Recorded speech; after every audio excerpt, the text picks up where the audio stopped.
Did you know bananas are berries, but strawberries aren't? Mind blown, right?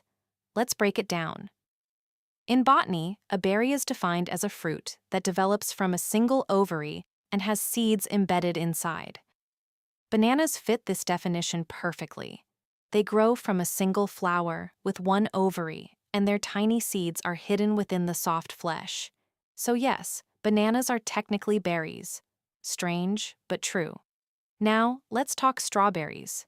Despite their name, they don't meet the botanical criteria for berries.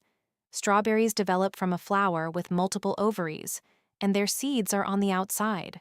Those little specks you see. Botanically, strawberries are considered aggregate fruits, not berries. Confusing, isn't it? Here's another twist. Raspberries and blackberries aren't berries either. They're drupelets, which are clusters of tiny fruits with a single seed each. On the flip side, some fruits you'd never call berries actually are. Tomatoes, eggplants, and even kiwis fall into the berry category. So why the mix-up? It's all about language versus science. Culinary terms and botanical terms don't always align. In the kitchen, we call small, sweet fruits berries.